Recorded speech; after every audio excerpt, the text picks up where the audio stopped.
Sister Nadia stood before the mirror, her fingers trembling as she removed her habit.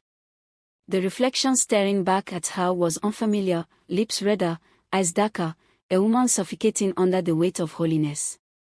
Tonight, she wasn't a nun. Tonight, she was just Nadia. She stepped out into the neon glow of the city, the heartbeat of the city pulsing beneath her heels. The air was thick with sweat, temptation, and secrets waiting to be unraveled. A man watched her from across the room, a glass of whiskey in his hand. His name was Deo, charming, mysterious, and dangerous. He sensed something different about her, something pure yet defiled. One drink turned into two. Words turned into whispers.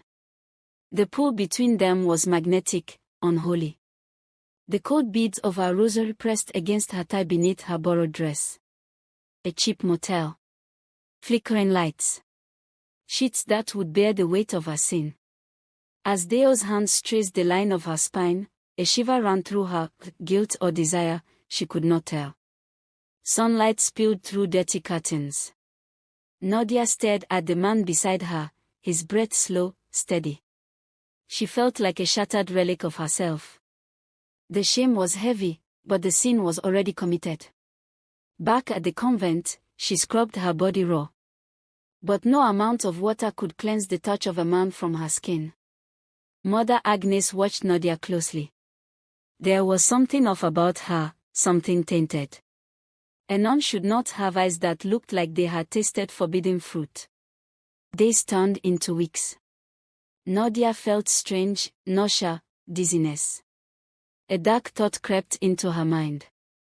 Could she be pregnant? The clinic was small, hidden in the depths of the city. The doctor's voice was gentle but firm, "You are with child." Nadia's heart pounded against her ribcage. This could not be happening. She prayed harder, fasting until her body weakened.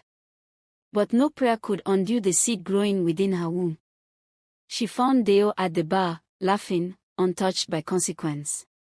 When she told him the truth, he stared at her, then laughed. A nun. Pregnant. That's rich. Deo wanted silence. He was a married man, a politician's son. If you speak, you will regret it.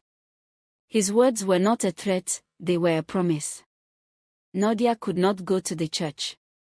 She could not tell the world. The walls of the convent felt like a prison. The rosary burned against her fingers.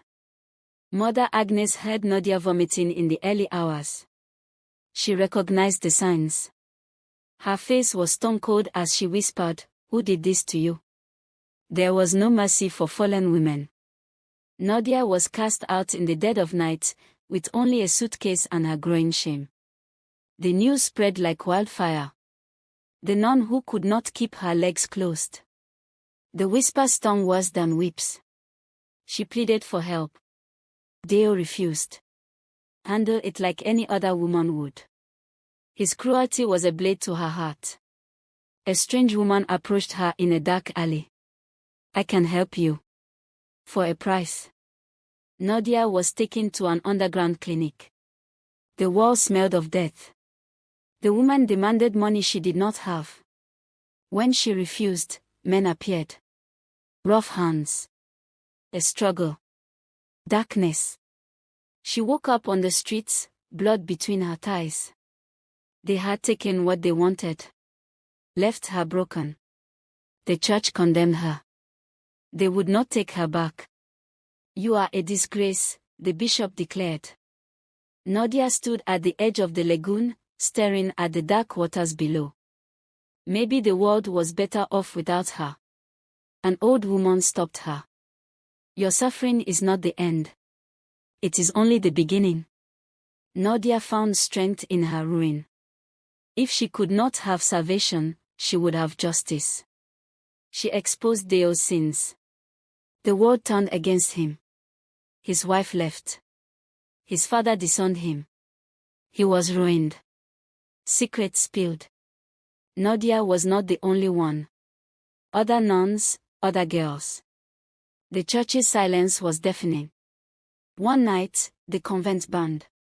No one knew who did it, but Nadia watched from the shadows, her face unreadable.